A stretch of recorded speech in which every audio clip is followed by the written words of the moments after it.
ஆண்டாண்டு காலம் அடிமைப்பட்டு விலங்கை உடைக்கெறிய உலகத்தில் எங்கெல்லாம் தமிழர்களுக்கான உரிமை குரல் மறுக்கப்படுகிறதோ அங்கெல்லாம் தமிழர்களின் உரிமை குரலாக ஓங்கி ஒலித்து தமிழர்களின் வாழ்வாதாரத்தையும் தமிழர்களின் மண்ணையும் தமிழர்களின் உரிமையும் தமிழ்நாட்டில் பாதுகாத்து இன்று ஆஸ்திரேலியா மண்ணில் வெற்றி கொடி நாட்டி தாயகம் திரும்பி வந்திருக்கக்கூடிய எங்களது இளம் புயல் அண்ணன் வேல்முருகனின் கனவும் லட்சியமும் நம்மை என்றும் வழிநடத்தட்டும். இந்த இணைப்பு கூட்டத்தை மிக சிறப்பாக, சிறப்பு என்கிற ஒரு வார்த்தை மட்டும் போதாது,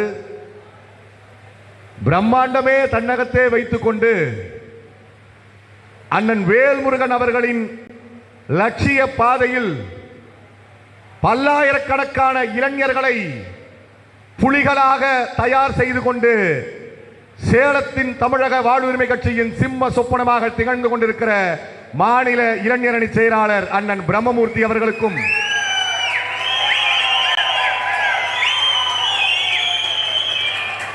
அதே போல தமிழ்நாடு முழுவதும் லட்சக்கணக்கான இளைஞர்களை அரசியல் படுத்தி புலிகளின் மீது பற்று கொள்ள வைத்து தமிழீழ தேசிய தலைவர் பிரபாகரனின் கொள்கையையும் கனவையும் வலியுறுத்தி வேல்முருகனின் புலிப்படையாக மாற்றிக் கொண்டிருக்கிற மாநில இளைஞரணி தலைவர் அண்ணன் முருகானந்தம் அவர்களே, அண்ணன் வேல்முருகன் அவர்களின் போர்ப்படை தளபதியாக இந்த மண்டலத்தை பொறுப்பேற்று இந்த மண்டலத்தை சீரும் சிறப்புமாக கட்டமைத்துக் கொண்டிருக்கிற அண்ணன் அழகாபுரம் தங்கம் அவர்களே, அதே போல பேரன்பு கொண்டவர்களே, 10 நாட்களாக தலைவர் தமிழ்நாட்டில் இல்லை. ஆஸ்திரேலியா மண்ணில் புலம்பெயர் தமிழர்கள் விடுதலை புலி அமைப்பில் இருந்த முன்னாள் போராளிகளின் அழைப்பின் பெயரில் 10 நாடுகளாக தலைவர் ஆஸ்திரேலியா மண்ணில் இருக்கிறார்கள். ஆனால் திராவிட முன்னேற்ற கழகத்துக்கு நிகராக, அண்ணா திராவிட முன்னேற்ற கழகத்துக்கு நிகராக 10 நாட்களாக தொடர்ச்சியாக தமிழக வாழ்வுரிமை கட்சி இந்த மண்ணில் களமாடி கொண்டிருக்கிறது. தலைவர் விட்டு சென்ற வழியை தளபதியாக நின்று எங்களை அரசியல் படுத்திக் கொண்டிருக்கிற எங்கள் அரசியல் ஆசிரியர் ஐயா ராயநல்லூர் கனல் கண்ணன் தலைமை செயலாளர் அவர்களே, மற்றும் இந்த நிகழ்ச்சியை ஏற்பாடு செய்து நடத்தி கொண்டிருக்கிற ஈஸ்வரமூர்த்தி அண்ணன் அவர்களே, கூடியிருக்கிற அத்தனை தாய் தமிழ் உறவுகளே, உங்கள் அனைவருக்கும் வணக்கம். அன்புக்குரியவர்களே, இதையெல்லாம் பார்க்கும் பொழுது உண்மையிலேயே நான் மனசுல இருந்து சொல்றேன், உண்மையிலேயே மன மகிழ்வோடு இந்த கூட்டத்தில் கலந்து கொள்கிறேன். ஏன்னா நான் ஐயா தலைமை செயலாளர் அவர்களோடும் அண்ணன் குமரவேல் அவர்களோடும் தமிழ்நாடு முழுக்க அவர்கள் பயணிக்கும் பொழுது அவர்களுக்கு உறுதுணையா நானும் போறேன். அப்படி இந்த நாமக்கல் மாவட்டத்தில் தமிழக வாழ்வுரிமை கட்சியை கட்டமைக்க வேண்டும் என்கிற ஒரு உயரிய நோக்கத்திற்காக, தமிழ் தேசிய பாதையில் இளைஞர்களை திறப்ப வேண்டும் என்கிற நோக்கத்திற்காக எண்ணற்ற துன்பங்களை நம்முடைய மாநில நிர்வாகிகள் ஐயா ராயநல்லூர் கனல் கண்ணன் அவர்கள், அண்ணன் முருகானந்தம் அவர்கள், அண்ணன் குமரவேல் அவர்கள் அவரோடு சேர்ந்து எவ்வளவோ பாடுபட்டு இருக்கிறோம். ஒரு கூட்டம் நம்ம ஏற்கனவே இங்க ஒரு கூட்டம் நடத்தியிருக்கிறோம். தமிழக வாழ்வுரிமை சார்பாக ஒரு 3 ஆண்டுகளுக்கு முன்னால் ஒரு கூட்டம் நடத்தியிருக்கிறோம். அப்பொழுதெல்லாம் ஒரு கனவு, ஒரு 500 இளைஞர்களை நம்ம இங்க திரட்ட மாட்டோமா? தலைவருக்காக, தமிழ் தேசியத்திற்காக, ஈழ விடுதலைக்காக, தமிழர் உணர்வுக்காக, வேல்முருகன் முத்தமிழன் தம்பிகளாக ஒரு 500 பேர் திரட்ட மாட்டோமா என்கிற ஒரு பெரும் கனவு இன்றைக்கு நிறைவேறிய மன நிம்மதியோடு இந்த கூட்டத்தில் உண்மையிலேயே உரையாற்றுகிறேன் அன்புக்குரியவர்களே. ஏன்னா நீங்க திமுக அதிமுக 2 கட்சி இருக்கு. அந்த 2 கட்சிக்கு கூட்டம் சேர்றது பெரிய விஷயம் கிடையாது. ஏன்னா ஒரு ஆளுக்கு 500 ரூபாயில இருந்து 2000 வரைக்கும் பணம் கொடுப்பான், கோட்டர் பாட்டல் கொடுப்பான், பிரியாணி பொட்டலம் கொடுப்பான். அவன் சொல்லுவான் திமுக என்பது கொள்கை ரீதியான கட்சி, அதிமுக என்பது கொள்கை ரீதியான கட்சி. ஆனா அவன் சொந்த கட்சிக்காரனே காசு கொடுக்காம அந்த கட்சிக்கு வர மாட்டான். ஆனா நீங்கள் யோசித்து பாருங்கள் பேரன்பு கொண்டவர்களே, கூடியிருக்கிற உங்களில் என்னையும் சேர்த்து எத்தனை பேர் அண்ணன் வேல்முருகன் சமுதாயத்தை சேர்ந்தவர்கள் கிடையாது? இங்கு இருக்கக்கூடிய அத்தனை சமுதாய மக்களையும் கோட்டர் பொட்டல் இல்லாமல், வந்து போவதற்கு பணம் இல்லாமல், தனிப்பட்ட தேவைகளை பூர்த்தி செய்யாமல், பட்டாசு வெடிக்காமல், மாலை போடாமல், சால்வை அணிவிக்காமல், தேசிய தலைவர் பிரபாகரன் படத்தை ஏற்றி வேல்முருகன் தம்பிகளாக இங்கு திரட்ட முடிகிறது என்றால் அது தமிழக வாழ்வுரிமை கட்சி கொள்கையால் ஈர்க்கப்பட்ட கட்சி. இன்றைக்கு தமிழ்நாட்டில் நாம் மார்க்கெட்டு சொல்லலாம், தமிழ்நாட்டில் கொள்கை கோட்பாடோடு இருக்கிற ஒரே அமைப்பு, ஒரே கட்சி நாம் ஏற்றுக்கொண்டிருக்கிற தமிழக வாழ்வுரிமை கட்சி. இந்த கட்சி மட்டும் தான் தமிழ்நாட்டில் கொள்கை கோட்பாடோடு இருக்கு. நீங்க நல்ல ஒரு விஷயம் புரிஞ்சுக்கோங்க. இப்ப நடிகர் சமீபத்தில் நடிகர் விஜய் கட்சி தொடங்கி இருக்கிறாரு. அவர் என்ன சொல்றாரு? ரெண்டு கட்சிக்கு நடுவில் போட்டி, ஒன்னு டிவிகே, இன்னொன்னு டிஎம்கே. ரெண்டு கட்சிக்குமே அடிப்படையில் எந்த தத்துவமும் கிடையாது. கூட்டம் கூடுவதை வைத்து அவர்கள் பேசிக் கொள்கிறார்கள். அதுவும் குறிப்பா நடிகர் விஜய். தமிழ்நாடு விஜயை மட்டுமா பார்த்திருக்குது? ஏன் விஜய்க்கு முன்னாடி மிகப்பெரிய நடிகர்கள் யாருமே வந்தது இல்லையா? எம்ஜிஆருக்கு கூடாத கூட்டமா? இன்னைக்கு எம்ஜிஆரோட கட்சி எங்க இருக்குது? கழுதை தேய்ந்து கட்டெரும்பான கதையாக அதிமுகவில் ஐயா எம்ஜிஆர் திரைப்படத்தில் நடிச்சிட்டாரு, படகோடி படத்தில் பாட்டு பாடிட்டாரு, ஏழைகளுக்கு அள்ளி கொடுத்துட்டாரு. திரைப்படத்தை காமித்து மட்டுமே எம்ஜிஆருக்கு ஒரு கூட்டம் கூடியது. எம்ஜிஆர் செத்தாரு, கட்சி ரெண்டா உடைஞ்சது. ஒரு பக்கம் ஜானி, இன்னொரு பக்கம் ஜேனி. ஜானகி பக்கம் போறதா, ஜெயலலிதா பக்கம் போறதான்னு ஒரு கட்டத்தில் அம்மையார் ஜெயலலிதா அந்த கட்சியை வென்றெடுத்தாங்க. அம்மையார் ஜெயலலிதா மறைவுக்கு பிறகு அந்த கட்சி என்ன ஆச்சு? எத்தனை அணிகள் உருவாச்சு ஞாபகப்படுத்தி பாருங்க. அம்மையார் சசிகலா யாரு? அம்மா சின்னம்மா. அம்மா வீட்டில் ஆயம்மா வேலை செஞ்சதுனால அவங்க சின்னம்மா. அம்மா சசிகலா அணி, டிடிவி தினகரன் அணி. இதுல குறிப்பா சொல்லப்பட ஜே தீபான்னு ஒரு அம்மா, ஜெயலலிதாவுடைய அண்ணன் மகள் ஜே தீபானி. ஜே தீபானி கூட பொறுத்துக்கலாம். ஜே தீபாவுடைய புருஷ அணி, ஜே தீபாவுடைய கார் டிரைவர் அணி, அப்புறம் ஓ பன்னீர்செல்வம் அணி, எடப்பாடி பழனிசாமி அணி. எங்க தேய தலைமுறை சொல்லுவாரு, இந்த கரகாட்ட படத்துல இந்த காரை ஒரு மந்திரி வச்சிருந்தாரு, அப்புறம் சினிமா கவர்ச்சி நடிகர் சொப்பன சுந்தரி வச்சிருந்தா, இப்போ இதை யாரு வச்சிருக்கிறான்ற கேள்வி கேட்கிற மாதிரி அதிமுகவை இப்ப யாரு வச்சிருக்கிறான்ற கேள்வி கேட்க முடியாம அந்த அமைப்பு சிதறியது. எம்ஜிஆருக்கு கூடிய கூட்டம், சரிங்களா? அதன் பிறகு இங்க மரியாதைக்குரிய ஐயா மறைந்த விஜயகாந்த் அவர்கள், அவருக்கு கூடாத கூட்டமா? விஜயை விட 2 மடங்கு அதிகமாக விஜயகாந்த் கூட்டம் கூடியது. ஆனா கடைசியில் விஜயகாந்த் நிலைமை இன்னைக்கு என்ன? அவர் மறைவுக்கு பிறகு அந்த கட்சிக்கு 1% வாக்கு கூட இல்லாமல் கூடிய கூட்டம் சிதறிவிட்டது. இதை வந்திருக்கிற இளைஞர் கூட்டம் நீங்க புரிஞ்சுக்கணும். ஏன்னா இந்த கூட்டத்திற்கு கோட்பாடு கிடையாது, நோக்கம் கிடையாது, கொள்கை கிடையாது. இவர்கள் எதற்காக வருவார்கள் என்றால் விஜயகாந்த் என்கிற ஒரு முகத்துக்காக வருவார்கள், விஜய் என்கிற ஒரு முகத்துக்காக வருவார்கள், எம்ஜிஆர் என்கிற ஒரு முகத்துக்காக வருவார்கள். அந்த முகம், அந்த விஜயகாந்த் அவர் உயிரோடு இருக்கும் பொழுது எவ்வளவு விஜயகாந்த் பஞ்சினராக பேசி பாகிஸ்தான் தீவிரவாத அடிச்சு தோச்சி அப்படியே நாடி நரம்பெல்லாம் வெறி ஏற விஜயகாந்த் படத்தை பார்த்தா.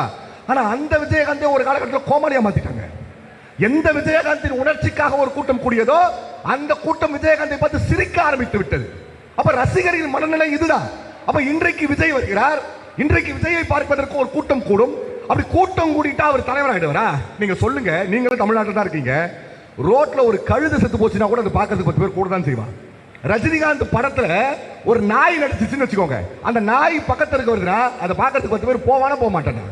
அப்போ இத்தனை ஆண்டு காலமாக, ஒரு 30 ஆண்டு காலமாக திரைப்படத்தில் பார்த்த ஒரு நடிகர் வருகிறார் என்றால் அதை பார்ப்பதற்கு மக்கள் போகத்தான் செய்வார்கள். அது பெரிய விஷயமே கிடையாது. ஏன் ஆந்திராவில் என்டிஆருக்கு கூடாத கூட்டமா? அதன் பிறகு பவன் கல்யாணுக்கு கூடாத கூட்டமா?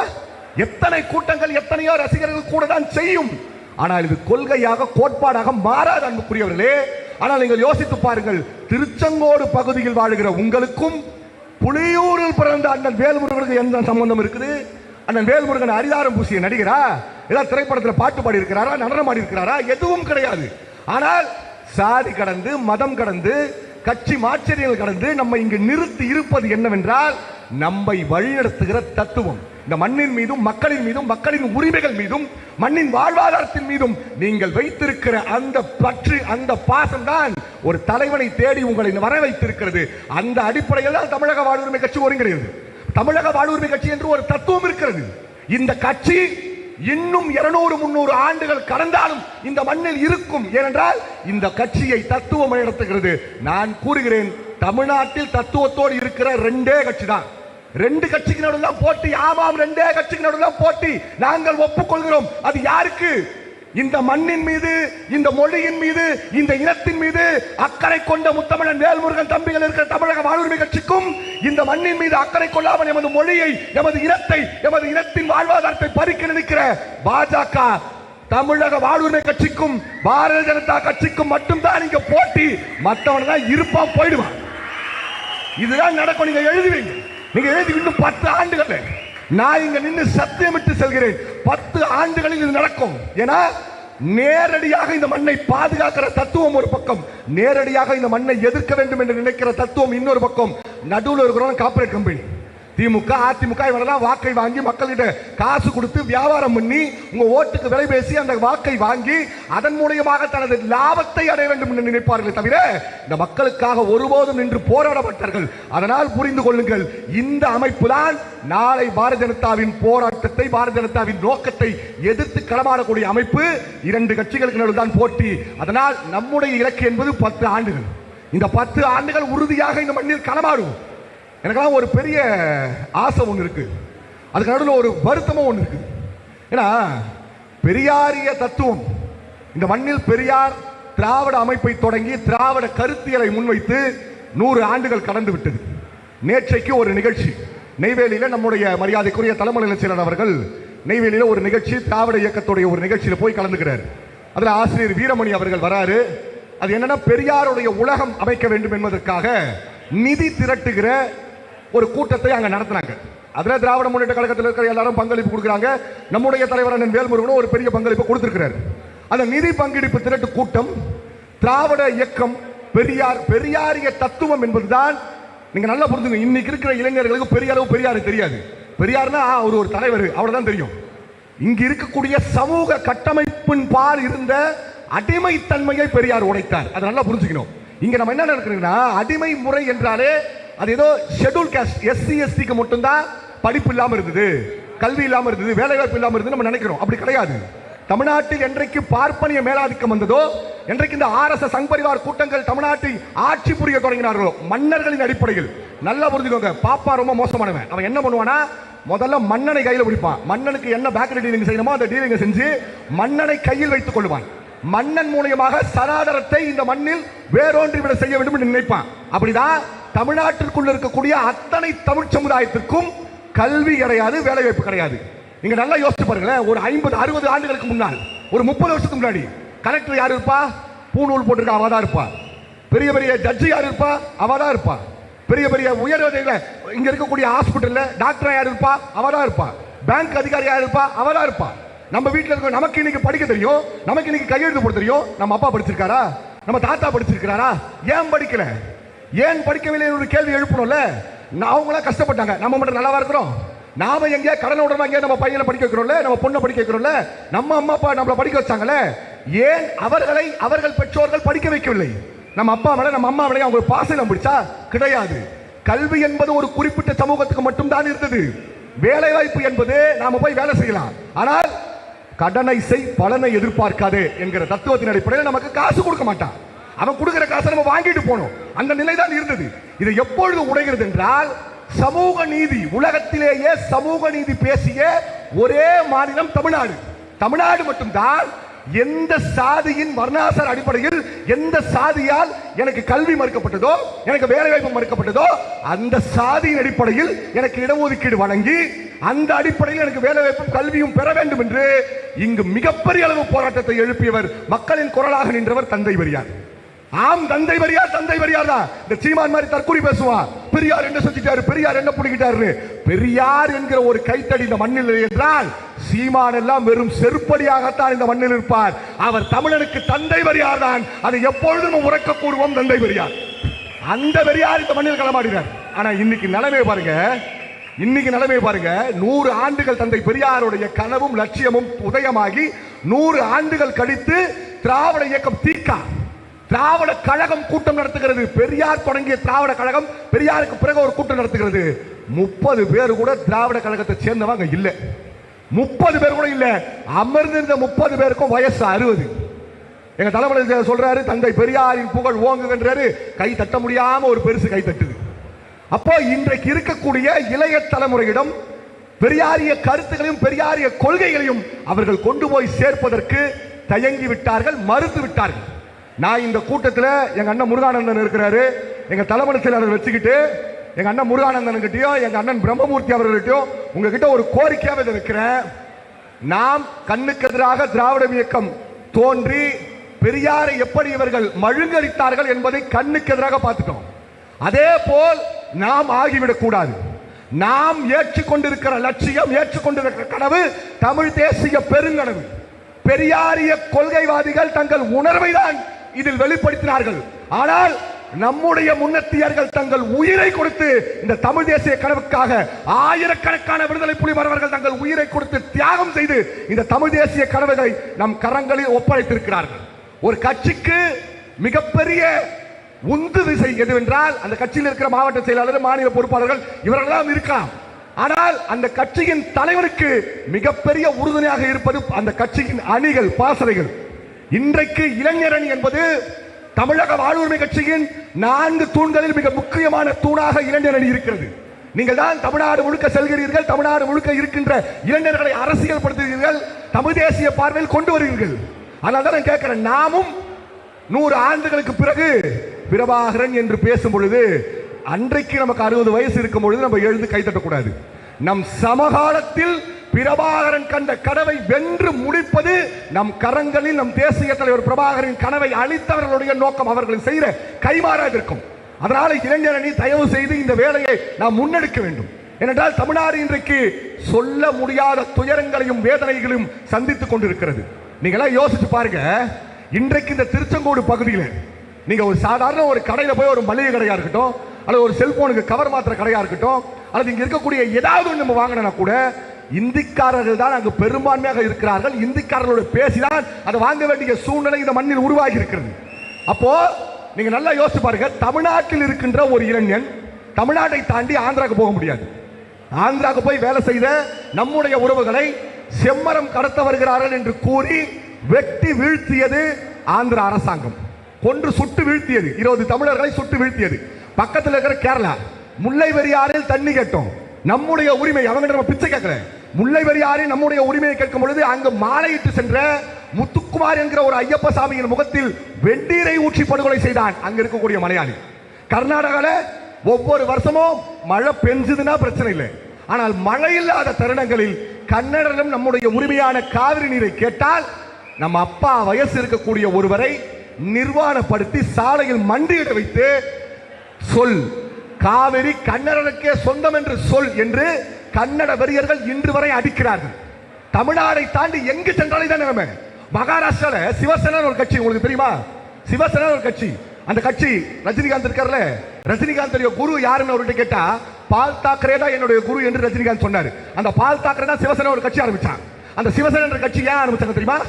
மகாராஷ்டிராவில் தமிழர்கள் வாழுகிற பகுதியில் தமிழர்கள் எங்கள் உரிமையில் தலையிடுகிறார்கள், தமிழர்களை வேட்டியை அவுத்து விட்டு ஓட விடணும் என்று முழக்கத்தோடு சிவசேனா ஒரு கட்சி ஆரம்பிச்சு தமிழனை அடிச்சு துரக்கினான். உலக இந்தியாவில் நாம மட்டும்தான் இந்தியன் பேசுறோம். தமிழ்நாட்டை தாண்டி எங்க போனாலும் நம்மை தமிழன் என்றுதான் பார்ப்பான். அவனை அவன் மதத்தில் அவன் மொழியின் அடிப்படையில் தான் அடையாளப்படுத்துவான். இந்தியன் யாரும் சொல்ல மாட்டான். அந்த அடிப்படையில் பேரன்பு கொண்டவர்களே தமிழ்நாட்டில் உள்ள தமிழர்கள் வந்தாரை வாழ வைக்கும் தமிழ்நாடு என்று பெருமை கொண்டோம். ஆம், வந்தவனெல்லாம் இந்த மண்ணில் வாழ்ந்து கொண்டுதான் இருக்கிறான். எவனோ தமிழ்நாட்டுக்கு வந்து நாசமா போனது அவனும் கிடையாது, தமிழன் தான் நாசமா போயிருக்கிறான். தமிழ்நாட்டுக்கு வந்தவன் எவனுமே வீணாதனாக சரித்திரம் கிடையாது, வரலாறு கிடையாது. ராஜஸ்தான் பிழைப்பதற்கு வழியே கிடையாது. தண்ணி என்பது ஒரு சொட்டு கூட ராஜஸ்தான்ல கிடையாது.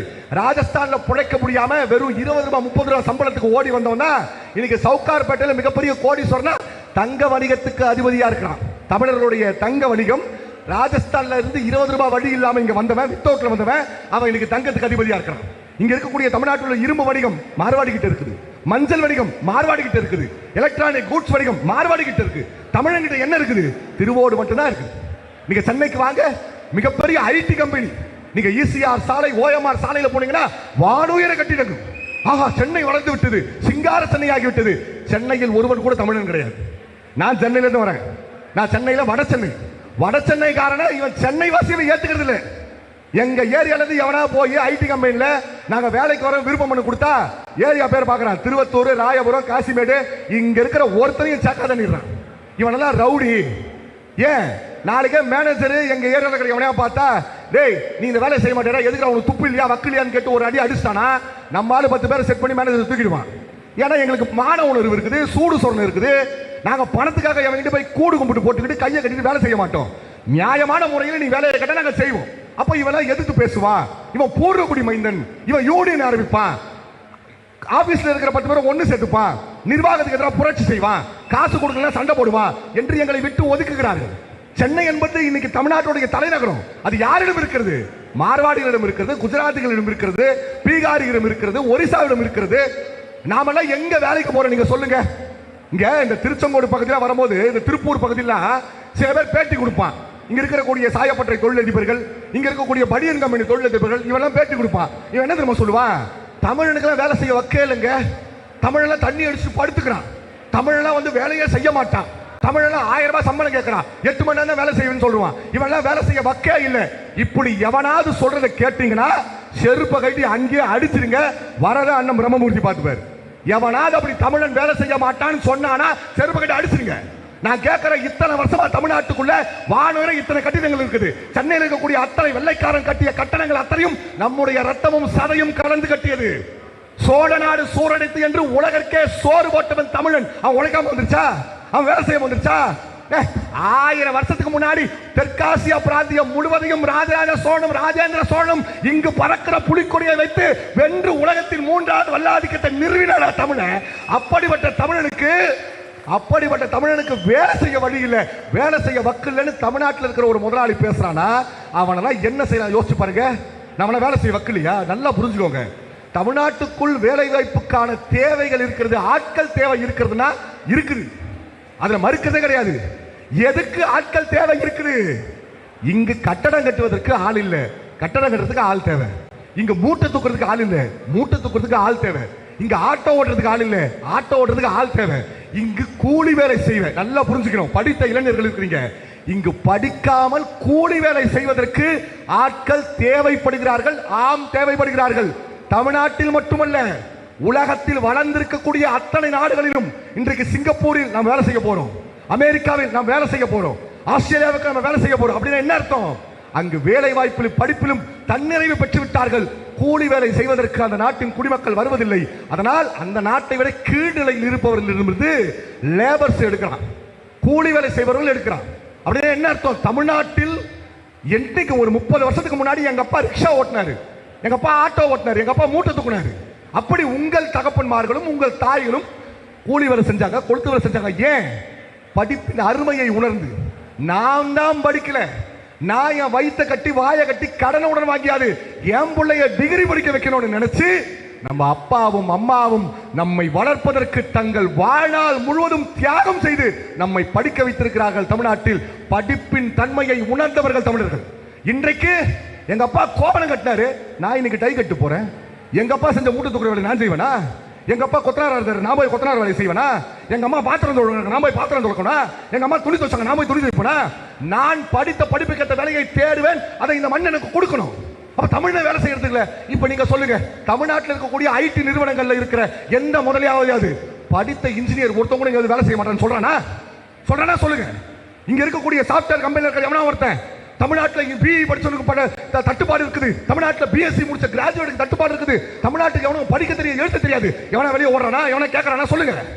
அப்ப என்ன அர்த்தம்? இங்கு கோடி வேலைகளை நீங்க யாருக்கு வேணா கொடு, ஆனா படித்த இளைஞனின் வேலை வாய்ப்பை நீ பீகார்காரனுக்கு தூக்கி கொடுக்கிற. நிலம் என்னுடையது. நீங்க சேலத்தில் இரும்பாலையை யாரோட நிலத்தை வச்சிருக்க? இந்திய அரசுக்கு நிலம் இருக்குதா? இந்திய அரசு சொந்தமா என்ன இருக்குது? ஒரு மயிறு கூட கிடையாது மண்ணில். அந்தந்த மாநிலத்திற்கு கூடிய அந்தந்த மாநில மக்களுக்கு சொந்தமான நிலம். அந்த நிலத்தை நீங்க தூக்கி இந்திய அரசு நிறுவனம் உருவாக்குற. அந்த நிறுவனத்தில் யாரை கொண்டு வந்து விளைவிக்கிற? ஒரு வருஷத்துக்கு படித்த பட்டதாரி மட்டும் 1.5 லட்சம் பேர் வெளியே வரா. இன்ஜினியர் முடிச்ச மட்டும் 1.5 லட்சம் பேர் வெளியே வரா. அந்த 1.5 லட்சம் பேருக்கு சொந்த நிலத்தில் வேலை வாய்ப்பு கொடுக்க முடியல. நீ பீகார்ல இருந்து ஆளை கொண்டு வந்து அங்க வைக்கிற. நீ படிச்ச பட்டதாரிகளே ஒரிசால இருந்து மகாராஷ்டிரா கொண்டு வந்து வைக்கிற. நான் ஒரிசா போக முடியுமா? நான் பீகார் போக முடியுமா? என் நாட்டின் படித்த இளைஞரின் நிலைமை என்ன தெரியுமா? இன்னைக்கு ஸ்விக்கி ஜொமேட்டோல சாப்பாடு டெலிவரி பண்றான், ஓலா ஊபர்ல போய் ஆட்டோ ஓட்டுறான். எந்த இழிநிலை தன் மகனுக்கு வந்துவிடக் கூடாது என்று என் தகப்பனும் தாயும் கண்ணீர் சிந்தி எம்மை படிக்க வைத்தார்களோ, எமக்கு பட்டம் பெற்று கொடுத்தார்களோ, அந்த நிலையை நான் சுமக்கிறேன். இந்த அரசு என்னை சுமக்க வைத்திருக்கிறது. இதை பற்றி தமிழ்நாட்டில் இருக்கக்கூடிய திராவிட முன்னேற்ற கழகம், அண்ணா திராவிட முன்னேற்ற கழகம், இங்க இருக்க ஜாதி கட்சி, மயிறு கட்சி, மட்ட கட்சி ஒருத்தமாய் தந்து பேசியிருப்பானா? பேசியிருப்பானா? நான் மட்ட வணிகம் வேதனையும் எவனுமே பேசல. அவனுக்கு தெரியும் 2000 ரூபாய் கொடுத்துட்டா ஓட்டு போட்டுருவான். யாரு இங்க நின்னு கத்தாமார் மாரிமுத்து? இவன் ஓட்டுக்கு விலை 2000 ரூபாய் கொடுத்தா ஓட்டு போட்டுருவான். இவன் என்ன செஞ்சிட போறான், என்ன கிழிச்சிட போறான்? இவர்கள் நிலைமை இப்படிதான் என்று இருந்திருக்கிற நிலையில் தமிழக இளைஞர்கள், படித்த இளைஞர்கள் வெறி கொண்டு எங்கள் வாழ்வு பறிக்கப்பட்டு விட்டதா, எங்கள் உணர்வுகள் பறிக்கப்பட்டு விட்டதா, எங்களுக்காக பேச நாதிகளையா என்று கேட்கும் பொழுதுதான் பன்ருட்டிக்கு அருகாமையில் புலியூரில் இருந்து ஒரு குரல் தோன்றியது. தமிழர் வேலை தமிழர்க்கே என்று எங்கள் தலைவர் அண்ணன் வேல்முருகன் அந்த கோரிக்கையை முன்வைத்து எங்களை போன்ற லட்சக்கணக்கான இளைஞர்களை இன்றைக்கு தமிழர் வேலை வாய்ப்புக்காக இந்த மண்ணில் நிறுத்தி போசிருக்கிறார் என்றால் இது பாஜக விழுந்த அடி, செருப்படி. இது நீ பாஜக கேளு, நீ பேசலாம், நாம் தமிழர் கட்சிக்காரர் எவனா வந்து பேசலாம். வேல்முருகன் ஒத்த சீட்ல என்ன பண்ணிடுவாரு, ஒரு சீட்ல என்ன செஞ்சிருவாரு? நீயும் கட்சி நடத்துற, நாங்களும் கட்சி நடத்துறோம். 2016 இருந்து 2021 வரைக்கும் 2 பேருமே எதிர்கட்சி வரிசை தாண்டா. 2 பேருமே போராட்டம் பண்ணிருக்கிறோம், 2 பேருமே ஆர்ப்பாட்டம் பண்ணிருக்கோம். நீ சொல்லு, 2017 அந்த அம்மா ஜெயலலிதா செத்து போச்சு. உடனே ஓ பன்னீர்செல்வம் முதலமைச்சர் ஆனாரு. அப்போ ஒரு சட்டத்தை கொண்டு வந்தார். என்ன சட்டத்தை கொண்டு வந்தாரு? இந்தியாவில் இருக்கிற யார் வேண்டுமானாலும் தமிழ்நாட்டு அரசு வேலை வாய்ப்புகளில் அவர்கள் பதவியை பெறலாம், அவர்களுக்கு தமிழ் தெரிந்திருக்க வேண்டும் என்று அவசியம் இல்லை. நல்லா அண்டர்லைன் பண்ணிக்கோங்க. நாம் தமிழர் கட்சி சாம்பிகள் எல்லாம் அண்டர்லைன் பண்ணிக்கோ. உனக்கு சந்தேகமா இருந்தா மூத்த அண்ணன் இடுமோனு கார்த்தி, துரைமுருகன் கேட்டு சொல்லு. யாரு வேண்டுமானாலும் தமிழ்நாட்டு வேலை வாய்ப்புகளில் பங்கெடுக்கலாம் அப்படின்னு ஒரு சட்டத்தை உங்கள் மரியாதைக்குரிய இந்த மண்ணின் மைந்தர் தமிழர் ஓ பன்னீர்செல்வம் கொண்டு வந்தார். நீயும் பேசுன, நாங்களும் பேசணும். உன்னை விட ஒரு படி மேலே போய் தமிழ்நாடு முழுக்க இருக்கிற லட்சக்கணக்கான இளைஞர்களை திரட்டி தமிழர் வேலை தமிழருக்கு என்று தமிழக வாழ்வுரிமை கட்சியின் தலைவர் அண்ணன் வேல்முருகன் சென்னையை ஸ்தம்பிக்க வைத்தார். ஓ பன்னீர்செல்வம் மாறினாரு, எடப்பாடி பழனிசாமி வந்தாரு. உங்க சித்தப்பா, உங்களுக்கு இருக்கிற 10 சித்தப்பால இவரு ஒரு சித்தப்பா. அந்த சித்தப்பா பச்சை தமிழர். நீங்க தான் கை கட்டி நின்னீங்களா ஒரு முன்னாடி, அந்த பச்சை தமிழர் ஆட்சிக்கு வந்தாரு. நாங்க தான் சண்டைக்காரங்க, நீங்க தான் சொந்தக்காரங்களாச்சே. சண்டைக்காரர் வேல்முருகன் கேட்டார்னா செய்ய மாட்டாரு. சொந்தக்காரர் நீங்க, அதிமுக உடையக்கூடாதுன்னு ரொம்ப ஃபீல் பண்ணீங்க. போய் சித்தப்பா ஒரே ஒரு கையெழுத்து, இதை மாத்தி போட்டுடுங்க சொல்ல வேண்டியதானே. சீமானை பார்த்து தான் உலகமே நடுங்கி கிடக்குது, கிடு நடுங்கி கிடக்குது. அப்ப போய் எடப்பாடி பழனிசாமி சொல்லி இந்த சட்டத்தை கொண்டு வர வேண்டியதானே. 5 வருஷமா 2 பேரும் போராட்டம் நடத்தணும். 2மே செய்தி, 2மே பேப்பர்ல செய்தியா வரும், பத்திரிகையில செய்தியா வரும். நியூஸ்ல போடும்போது ஒரு 100 துணுக்கு செய்திகளை ஒரு செய்தியா இதை போடுவான். தமிழர் மண் சார்ந்த உரிமைக்கு யார் போடானோ அதான் செய்வான். அப்ப என்ன நடந்தது? நீ அடுத்த தேர்தலில் தனியா நின்று சாவன்னு முடிவு பண்ணிட்ட. செத்தா நான் தனி பணமா சாவன்னு முடிவு பண்ணிட்டேன். அடுத்த தேர்தலில் தமிழக வாழ்வுரிமை கட்சி திராவிட முன்னேற்ற கழகத்தோடு கூட்டணி வைத்தது. நீ சொல்ற ஒத்த சீட், ஆமா ஒரே சீட்டு, ஒரே ஒரு சீட்டு கொடுத்தாலும் பரவாயில்லை, உரிமைக்காக திராவிட முன்னேற்ற கழகத்தோடு கூட்டணி வைக்க வேண்டும் என்று தமிழக வாழ்வுரிமை கட்சி திராவிட முன்னேற்ற கழகத்தோடு கூட்டணி வைத்தது. கூட்டணி வைக்கும் பொழுது திராவிட முன்னேற்ற கழகத்திலிருந்து இதுவரை ₹1 கூட தேர்தலுக்காக கை நீட்டி வாங்காத ஒரே அமைப்பு நீங்கள் ஏற்றுக்கொண்டிருக்கிற தமிழக வாழ்வுரிமை கட்சி மட்டும்தான். ₹1 கூட கை நீட்டி வாங்கல. வேற எல்லா கட்சியும் வாங்கிடுச்சு, நம்ம மட்டும் தான் வாங்கல. தலைவர் தன் சொந்த சொத்துக்களை அடமானம் வைத்து இந்த தேர்தலை சந்தித்தார். அப்படி தேர்தலை சந்திக்கும் பொழுது தேர்தல் பிரச்சாரத்தில் மரியாதைக்குரிய அம்மையார் கனிமொழி அவர்கள் வந்து பண்ருட்டியில் பிரச்சாரம் பண்ணும்போது சொல்றாங்க, தமிழ்நாட்டு வேலை தமிழருக்கே என்று வேல்முருகன் நீண்ட காலமாக கோரிக்கை வைத்திருக்கிறார். திராவிட முன்னேற்ற கழகம் ஆட்சிக்கு வந்தால் அந்த கோரிக்கையை திராவிட முன்னேற்ற கழகம் நிறைவேற்றும் என்று தேர்தல் பிரச்சாரத்தில் அம்மையார் கனிமொழி பேசினாங்க. திராவிட முன்னேற்ற கழகம் ஆட்சிக்கு வந்தது. இன்றைக்கு தெரியுமா பேரன்பு கொண்டவர்களே, சாலையில் நின்று பேசினால் வெறும் செய்தி. படித்த இளைஞர்கள் நீங்க புரிஞ்சுக்கணும். ஒரு போராட்டமோ ஒரு ஆர்ப்பாட்டமோ சாலை நின்று பேசினால் வெறும் செய்தி. ஆனால் சட்டமன்றத்துக்குள் நின்று ஒரு சட்டமன்ற மக்களால் தேர்ந்தெடுக்கப்பட்ட ஒரு சட்டமன்ற உறுப்பினர் பேசினால் அது தீர்மானம். அதை நல்லா புரிஞ்சுக்கணும்.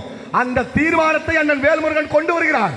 என் நாட்டில், என் மண்ணில் பீரோ கரப்ஷன் என்று சொல்லக்கூடிய இந்த ஆட்சி அதிகாரிகள் முழுக்க RSS சங் பரிவார் வடநாட்டு கும்பல்கள் வந்து நிறைந்து விட்டது. தமிழர்களின் வேலை வாய்ப்பு பறிக்கப்படுகிறது. அதனால் திராவிட மாடல் அரசு நடத்துகிறேன் என்று கூறுகிற நீங்கள் தமிழர் வேலையை உறுதிப்படுத்துங்கள் என்று கேட்கும் பொழுது அன்றைய தொழில்வளத்துறை அமைச்சர் மரியாதைக்குரிய ஸ்டாலின் அவர்களால் ஒரு சட்டத்தை கொண்டு வருகிறார். இனி தமிழ்நாட்டில் அரசு தேர்வில் எழுதும் பொழுது 40 விழுக்காடு தமிழில் மதிப்பெண் எடுத்த, தமிழில் எழுத படிக்க தெரிந்தவர்கள் தான் தமிழ்நாட்டு அரசு வேலை என்கிற சட்டத்தை திராவிட முன்னேற்ற கழகத்தை கொண்டு வர வைத்தது. இந்த ஒத்த சீட்ல வா பேசுவோமா, நின்னு பேசுவோமா? சும்மா ஒத்த சீட்டு சொல்றவங்க வா, நேருக்கு நேர் விவாதம் பண்ணுவோம். நேருக்கு நேர் இந்த லைவ்ல பார்த்துட்டு நாம் தமிழர் கட்சிக்காரங்க சூடு சொரண இருக்கிற யாரா ஒருத்தவா நம்ம நேருக்கு விவாதம் பண்ணுவோம். இந்த 5 ஆண்டுகளில் திராவிட முன்னேற்ற கழகத்திலும் அந்த வேல்முருகன் பெற்ற அவர் சாதிச்ச தனி மனிதனுக்காக அவர் செய்து கொண்டது என்ன? நீ பேசு. அவர் வாங்கிய காசு எவ்வளவு? நீ பேசு. அவர் சேர்த்த சொத்து என்ன? நீ பேசு. அப்படி ஏதாவது நீ பேசு.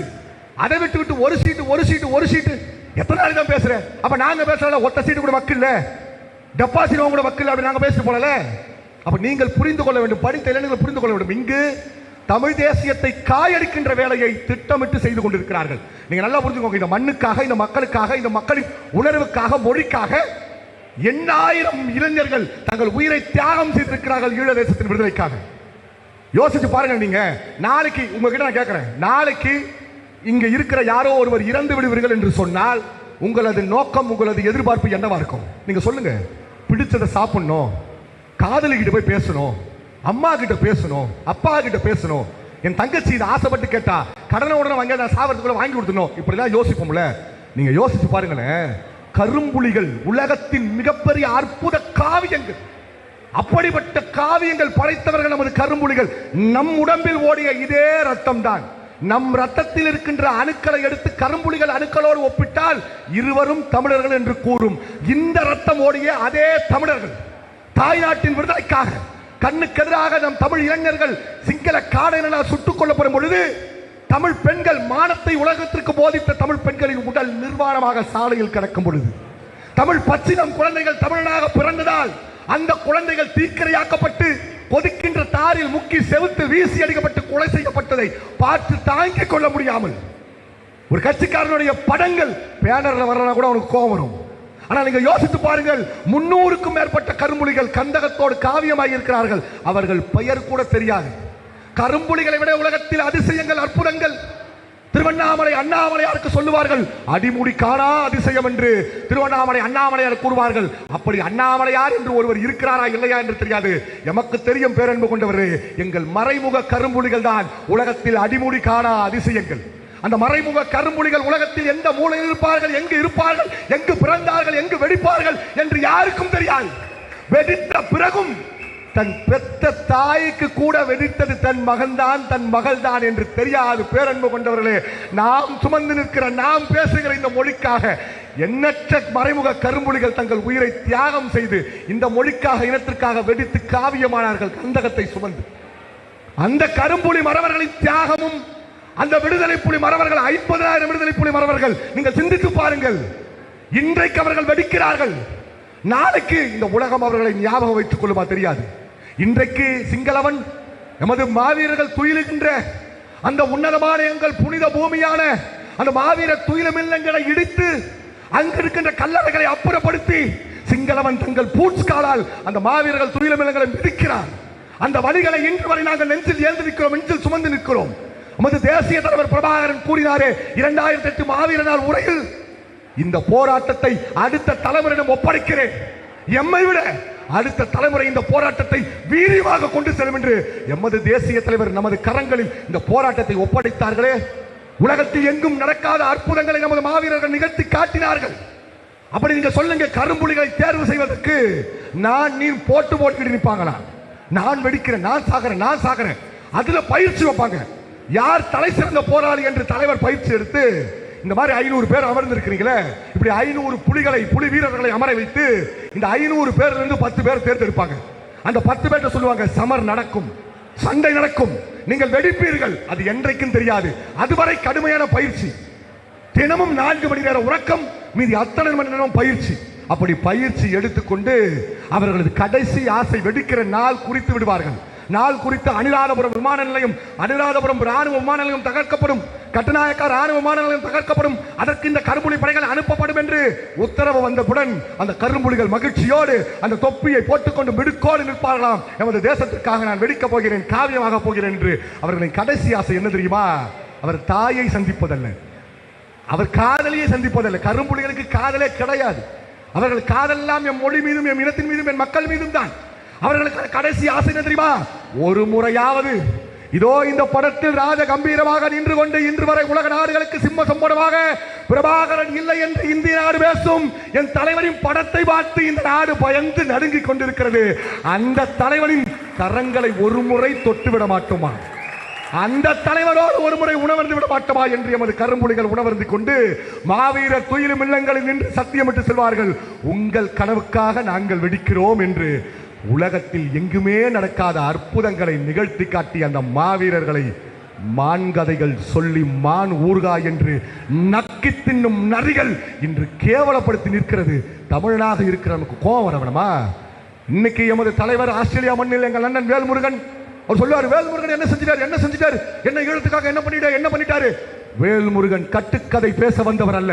அதை நல்லா புரிஞ்சுக்கோங்க. என்றைக்குமே ஒரு தலைவன் தான் செய்ததை நான் தான் செஞ்சேன் என்று தலைவர் கூறுவது கிடையாது. அப்படி தலைவர் என்ன செய்தார் என்று கேட்பவர்களுக்கு புலம்பெயர் நாட்டில் உள்ள எமது தொப்புள் கொடை உறவுகள் இன்றைக்கு கூறுகிறார்கள், ஆம், வேல்முருகன் தான் எங்களை பத்திரமாக அனுப்பினார், வேல்முருகன் தான் புலிகளை பாதுகாத்தார், வேல்முருகன் தான் புலம்பெயர் மண்ணில் இன்று வரை தமிழருக்கு உரிமை கூட இருக்கிறார். ஆஸ்திரேலியா மண்ணில் பேசுகிறார்கள். ஆஸ்திரேலியா மண்ணில் கண்ணு இருந்தா பாரு, காது இருந்தா கேளு. விடுதலை புலி மறவர்களின் முக்கிய தளபதியாக இருந்த ஒரு தளபதி அங்கு இருக்கின்ற ஒரு வானொலிக்கு தலைவர் அண்ணன் வேல்முருகன் பேட்டி கொடுக்கும் பொழுது, நேர்காணல் கொடுக்கும் பொழுது அதில் ஒரு தளபதி கண்ணீர் வடிக்கிறார். மானை சுட்டோம், மாங்காயை சுட்டோம், பூனையை சுட்டோம், ஆமையை சுட்டோம் என்று பேசிக் கொண்டிருக்கிறார்களே. உலகத்தில் உள்ள அனைத்து சட்டத்திட்டங்களையும் எமது போராளிகள், எமது தலைவர்கள் மதித்து நடந்தார்கள். நாங்கள் மிருகவதை செய்பவர்கள் கிடையாது. நாங்கள் போர் சூழ்ந்து நிற்கின்ற நிலையில் யாருக்கும் ஆமைகறி செய்து கொடுத்தவர்கள் கிடையாது. எமது வழிகளை பேசுவதை தாண்டி எம்மை விமர்சித்து கேலி பொருளாக்கின்ற வேலையை தமிழ்நாட்டில் சில கயவர்கள் செய்து கொண்டிருக்கிறார்கள் என்று அவர்கள் குமுறுகிறார்கள் என்று. ஆனால் நாங்கள் கூறுகிறோம், இந்திய ஏகாதிபத்தியமே, இந்திய வல்லாதிக்க நாடே, நீ நினைக்கலாம் ஈழம் என்று பேசுவதற்கு இங்கு யாரும் கிடையாது. ஈழம் என்று பேசியவனை ஒன்று திரட்டி சீமான் முன்னால் நிற்க வைத்து அவனை பொருளாதார ரீதியாகவும் அரசியல் ரீதியாகவும் அனாதியாக்கிட்டோம். இனி யார் பேசுவார், யார் புலிக்கொடியை ஏந்தி பிடிப்பார் என்று இனி கொக்கரித்து எத்தளித்து நிற்கலாம். நாங்கள் கூறுகிறோம், பேரன்பு கொண்டவர்களே, புலி பதுங்குவது அது அமைதியாகிவிட்டது, அது ஓடிவிட்டது என்று அர்த்தமல்ல. புலி பதுங்குவது பாயத்தான். ஒரு நாள் புலியூரில் பிறந்த எங்கள் புலி பாயும். எழுதி வச்சுக்கோணி. எந்த புலிக்கொடி விழுந்து விட்டது என்று நீங்கள் பேசினீர்களோ, எந்த புலிக்கொடியை சிங்களவன் பூச்காலால் போட்டு மிதித்தானோ, அந்த எமது மாவீரர் ரத்த துளிகளை தியாகமாக கொண்ட எமது தேசிய கொடியை இந்திய அரசாங்கம் நினைச்சு பார்த்திருப்பியா? நாங்கள் மாவீரர் நாள் கூட்டம் நடத்தும் போது எங்கள் தலைமை செயலர் இருக்கிறாரு. நாங்கள் மாவீரர் நாள் கூட்டம் நடத்தும் போது எங்கள் கட்சியின் அடையாளம் எந்த இடத்திலுமே நாங்கள் வைக்கிறேன். இங்கு தமிழ் தேசியம் பேசுபவர்கள், நாங்கள் தான் விடுதலை புலிகளுக்கு அத்தாரிட்டி என்று கூறுபவர்கள், இந்த இடத்திலே நாங்கள் உங்களுக்கு கூறுகிறேன், எங்கள் மாவீரர் நாளில் எந்த இடத்திலுமே இது தமிழக வாழ்வுரிமை கட்சியின் மாவீரர் நாள் என்று போட்டது கிடையாது. எங்கள் கட்சி பதாகை இடம்பெற்றதில்லை, எங்கள் கொடிகள் பயன்படுத்தது கிடையாது.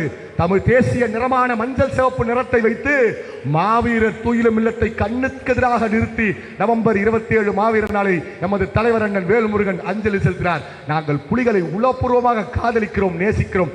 அவர்களுக்காக நாங்கள் வாழவும் தயார், சாகவும் தயார், தேவைப்பட்டால் யாரையும் சாகடிக்கவும் தயார்.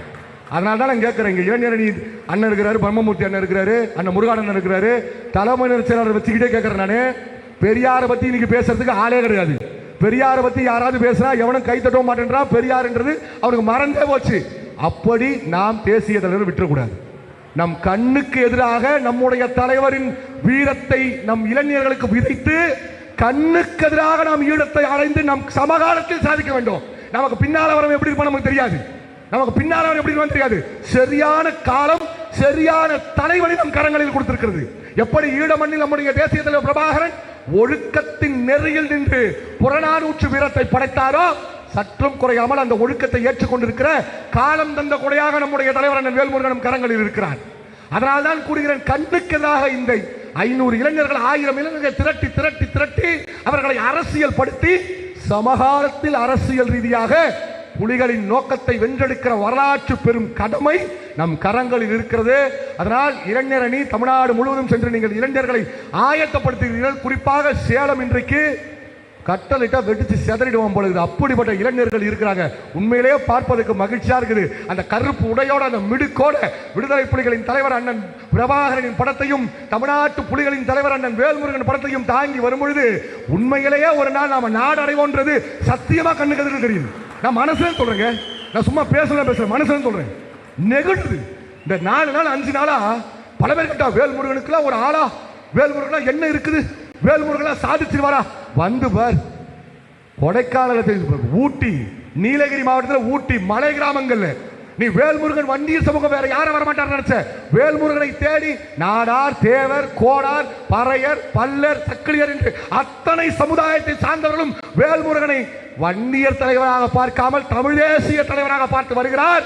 இன்றைக்கு ஊட்டியில் இந்த மண்ணில் பழங்குடிகள் என்று சொல்லக்கூடிய தோடர்கள், துடியர்கள் என்று சொல்லக்கூடிய பழங்குடியின மக்கள், குறிப்பாக பெண்கள் தலைவர் வேல்முருகனை ஏற்றுக்கொண்டு தங்களை தமிழக வாழ்வுரிமை கட்சியில் இணைத்துக் கொண்டு இன்னும் வெகு விரைவாக ஆயிரக்கணக்கான மலை கிராம மக்களின் உரிமைக்காக மலை கிராம மக்களை ஒன்று திரட்டி தமிழக வாழ்வுரிமை போராளி அண்ணன் வேல்முருகன் தலைமையில் மிகப்பெரிய ஆர்ப்பாட்டத்தை ஊட்டியில் நடத்த போறோம். நிலை யோசிச்சு பாரு. இன்னும் 10 ஆண்டுகளில் தமிழக வாழ்வுரிமை கட்சியை இதெல்லாம் ஒரு கட்சியான கேட்டவன் தொட்டு கூட பார்க்க முடியாது. தொட்டு கூட பார்க்க முடியாது. நாங்கள் ஒரு உத்வேகத்தோடு ஓடுகிறோம். அன்றைய தினமும் எங்க தலைமையில் வயசு 64 வயசாவது இருக்கு. 64 வயசுல இந்த கலைஞருக்கு சொல்லுவாங்க 94 வயதிலும் அயராது எழுதும் பேனா. அவராது உட்கார்ந்ததுல எழுதியிருந்தாரு. 64 வயசிலும் அயராது ஓடும் பொலேரோ வாகனம், அப்படிதான் நாங்க சொல்லணும். அந்த வண்டிக்கு வாயிருந்தா அழுவோம். தமிழ்நாடு முழுவதும் அந்த வாகனம் பயணித்துக் கொண்டிருக்கிறது. தமிழ்நாடு முழுவதும் எங்கள் தலைமை செயலரும் அண்ணன் முருகானந்தம் போல, அண்ணன் பிரம்மமூர்த்தி போன்ற முன்னணி நிர்வாகிகள் தமிழ்நாடு முழுக்க நாங்கள் ஓடுகிறோம். நீங்க யோசிச்சு பாருங்க மக்களே, நாங்கள் ஓடுகிறோம் என்றால் எங்களுக்கென்று எந்த ஒரு வருமானமும் கிடையாது. அதான் அனுபவிச்சு பார்க்குறவங்களுக்கு தான் தெரியும். எங்களுக்கு என்று வருமானம் கிடையாது, பணம் கிடையாது. எங்களுக்கு குடும்பம் இருக்குது, குழந்தை குட்டி இருக்குது, அவர்களது ஏக்க நிலை, அவன நிலை, இதையெல்லாம் இருக்கிறது. சோர்வு வரும் பல நேரங்களில். ஐயோ இப்படி இருக்குது, பொருளாதார சிக்கல் இருக்குது, இதையெல்லாம் சோர்வு வரும். ஆனால் யோசிச்சு பார்க்கும் பொழுது இனத்திற்காக கை கால்களை பலி கொடுத்து இன்றைக்கு வரை உடல் உறுப்பு இல்லாமல் ஒருத்தன் இருக்கிறான். இனத்திற்காக தன் உயிரை கொடுத்தவன் இருக்கிறான். இனத்திற்காக தங்கையை தம்பியை பலி கொடுத்தவன் அடுத்த களபலியாவதுக்கு அவன் தயாராக இருக்கிறான். அவன் தகப்பன் தயாராகிறான். அதுக்கு முன்னாடி அவனோட தியாகம் என்ன? அப்ப கண்ணுக்கு எதிராக இப்படி ஒரு தலைவர் இருக்கும் பொழுது நான் உண்டு, என் வீடு உண்டு, என் வாழ்க்கை உண்டு இருந்தா நான் வாழுகின்ற பிணம், வாழுகின்ற சவம். சாவத்திற்குள்ளாக இந்த மண்ணின் விடுதலைக்காக, இந்த மண்ணின் உரிமைக்காக, ஈழ விடுதலைக்காக ஏதாவது ஒன்று செய்ய வேண்டும் என்று நினைத்தவர்களை அண்ணன் வேல்முருகன் என்கிற ஒரு பெருநெருப்பு ஈர்த்து இன்று எங்களுக்குள் இருந்து எங்களை ஆண்டு கொண்டிருக்கிறது. ஆஸ்திரேலியா மண்ணில் எமது தலைவர் இருக்கிறார். அங்கு இருந்து எமது தலைவரின் உணர்வு எங்களை உந்துகிறது. நாங்கள் ஓடுகிறோம். உங்களை போன்ற இளைஞர்களை நாங்கள் தேடி வருகிறோம். உங்களிடம் நான் இறுதியாக கேட்பது ஒன்றே ஒன்றுதான். பேரன்பு கொண்டவர்களே, நம் நிலைமையை பாருங்கள். தமிழ்நாட்டில் தமிழ் இருக்கிறதா நீங்கள் யோசிச்சு பாருங்க. நான் ஒரு சம்பவத்தை மட்டும் சொல்லிட்டு விடைபெறேன். நான் ஒரு நாள் ஒரு அம்மாவை சந்திக்கிறேன். ஒரு குடும்பம், ஒரு அம்மா, ஒருத்தர், அவங்களுடைய குழந்தை, ஒரு 7-6 வயசு குழந்தை இருக்கும். அந்த குழந்தைகிட்ட நான் சும்மா விளையாட கேட்டேன், என்ன பாப்பா படிக்கிறீங்கன்னு. அது என்ன சொல்லுச்சு, நான் 1வது படிக்கிறேன். 1வது படிக்கிறேன்னு சொன்னோட அந்த அம்மா பொலிர்னு ஒரு அறை விட்டுது அந்த குழந்தைக்கு. சனியனே 1வது படிக்கிறேன்னு சொல்றேன்னு. நான் பதறி போய், என்னம்மா அந்த குழந்தை என்ன தப்பா சொல்லிடுச்சு, 1வதுன்னு சொல்லிடுச்சு, அது 2வது 3வது படிக்குதா?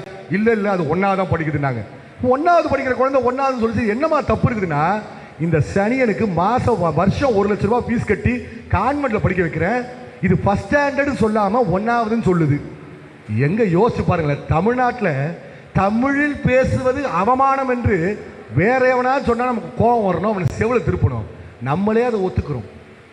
பஸ்ஸில் பேருந்து இருக்கிற பேருந்து, அந்த பேருந்து ஏறி பயணச்சீட்டு கொடுங்கன்னு கேட்டால் கண்டக்டர் நம்மள ஒரு மாதிரி பார்க்குறான், பைத்தியமாகுவேன், பயணச்சீட்டுன்னு கேட்குறான்னு.